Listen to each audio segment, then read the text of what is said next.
Good afternoon. My name is Irma Vasquez. I represent Puerto Rico in this prestigious forum as Acting Dean of the University of Puerto Rico Graduate School of Public Health. Due to family illness, I'm addressing you by way of a recording. However, my distinguished colleagues will offer a hand so that our message may come across. I am certain that before me, representatives from California, Texas, and Mexico have spoken, to whom I send our respects. We all have been touched by natural disasters that have done major harm to our countries. Puerto Rico treasures the brotherhood that binds us and admires your efforts towards recovery.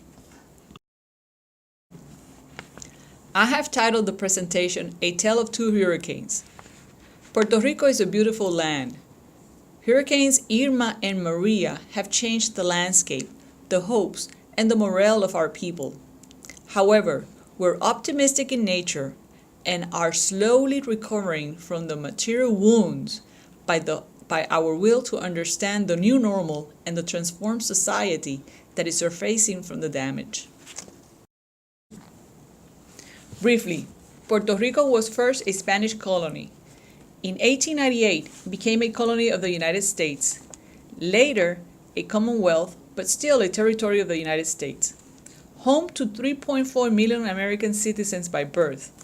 Since 2006, we are experiencing a growing debt crisis for which Puerto Rico has been placed for all purposes on syndication by Congress by appointing a supervisory board to oversee the major decisions impacting the government budget.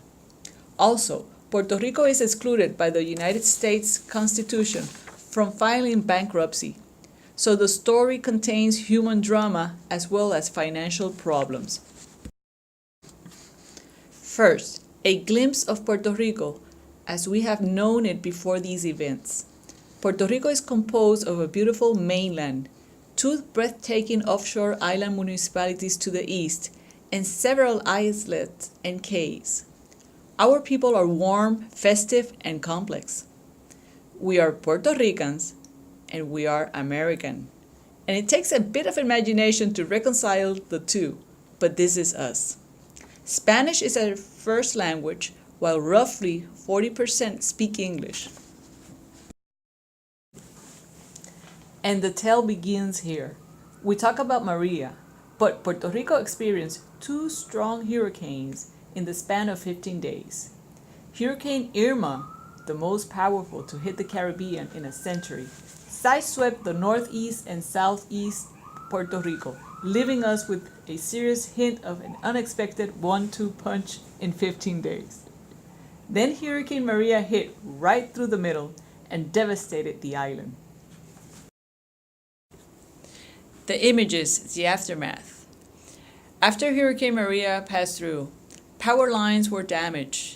Flooding across many municipalities were seen, and the roads were damaged, and we also had a lot of broken bridges. Communications was also damaged. Cell phones were not working, and landlines were not working either. Wildlife also suffered damages, and also the housing and the businesses were damaged across the island. People were rescued from residential areas also that flooded, and landslides were seen in most of the country. The images in the aftermath on this slide show people trying to get back in their routine, back into their lives. Areas were flooded, as you can see, people trying to receive medical care. And one of the things that we haven't seen in many years were long lines trying to fill our gas tanks to power our plants. As water became a problem, people started looking for water anywhere, and one of the places that they would look for water were in creeks in the mountains. And as you can see, they made their own water system to collect the water. Help started to flow in little by little, and food and supplies were sorted so that they could be distributed in the areas that mainly needed the supplies. Also here you will see that the Graduate School of Public Health started to get involved, and we delivered food and water and supplies to communities. So this was our outreach community work.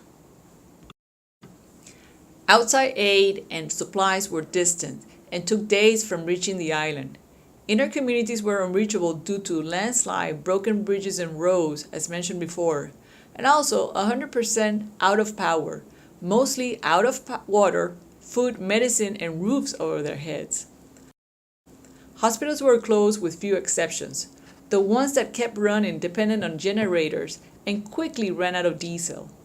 FEMA, the Army Corps of Engineers, Army Search and Rescue, Red Cross, local and stateside medical personnel, volunteers from every walk of life, from the United States and other Caribbean islands, and our local communities, all came on board to deliver aid as best and as fast as they could.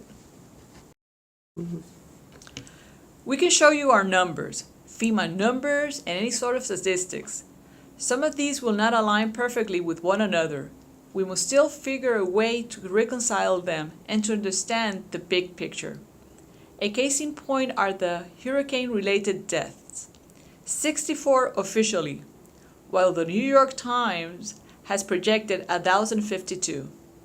Most recently, George Washington University has been hired to conduct a study on the death toll closest to reality, and our school looks forward to a prominent role in the study. Puerto Rico was a disaster waiting to happen. An island separated from the nearest mainland city by 1,035 miles, sinking in depth, a power grid in shambles, and an outdated infrastructure. The bottom line, ill prepared for a major hurricane. As a result, 110,000 people have left the island since Maria. Underneath the rubble, the reality was widespread devastation of homes, hours-long lines under the sun for food, water, and gas, shortage of vaccines, antibiotics, IV fluids, first aid supplies, blood, oxygen, and dialysis treatment, difficulty in communicating risk and prevention measures for lack of communications. There were no TV, no cell phones, and the landlines were down. The weather radar was down, and so we have lack of advisories.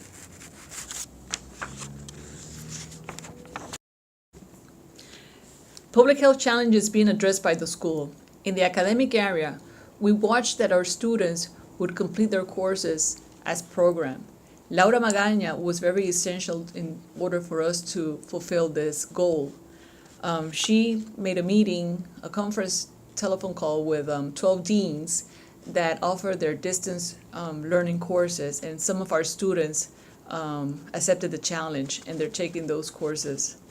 Also, in the service area, we increased active participation with the outreach to communities in several hotspots. And in the prevention area, we strengthened and added courses in prevention and community services to assist in the transformation of public health system service delivery, very essential in crises like the one that we just had with Maria.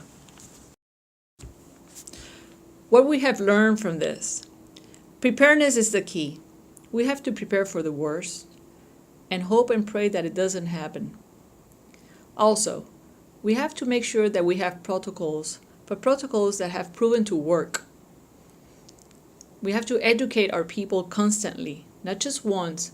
We have to remind them every time what we have to do in order to survive a disaster. Also, we have to refurnish our hospitals and make sure that we have sufficient water, food, and generators to take care of our patients. We have to make sure that people leave the areas that are in danger. We have to evacuate and make it mandatory and enforce those mandates. We also have to inform the government about guidelines on prevention and precaution. And we also have to train a lot of volunteer people. The community needs to be trained for them to work quickly after a catastrophe. We cannot wait for outside help because it takes not only hours, it could take days for help to get to the island. Lessons learned. We need to do more. We need to stock on vaccines, antibiotic, IV fluids, and blood for instant response. We also need to take care of the elderly and of the sick. We have to reinvent the power grid and look to renewable energy. Redundance, that's the word. We need to have other power supplies, other means of supplying energy to our people. We need to use our monies wisely. We also have to respect nature. We have to take care of ourselves when a hurricane arrives or is about to hit the island. We cannot forget our pets. There were a lot of pets wandering without owners. And we should never lose our faith, because most of us will rise to the challenge when needed. In conclusion, among the most serious challenges we're facing are the consequences to public health delivery, medical professionals leaving the country in record numbers, the infrastructure damage to hospital, communication, power, and roads, the health risk from environmental contagion as sewage and debris-ridden waters are still a concern 6 months and 3 days after the first event. Also, and perhaps the most important, a general lack of awareness or understanding among the public of the serious health risks associated with a hurricane. The challenges are numerous. Our determination is strong. However, we face a lack of funds necessary for the full recovery and restoration. The University of Puerto Rico Graduate School of Public Health has set the goal of taking front stage in matter of risk and prepare to the island's health, and we are determined to see it through in the next few months and years to come. I would like to thank you for your patience, and also I would like to thank Laura Magañas and Dr. William Martin, Dean of the Graduate School of Public Health at The Ohio State University, for their unconditional support during these difficult times. Thank you. To anyone interested in reading the entire presentation, please email me at dharma.vasquez@upr.edu, and I will gladly make it available to you.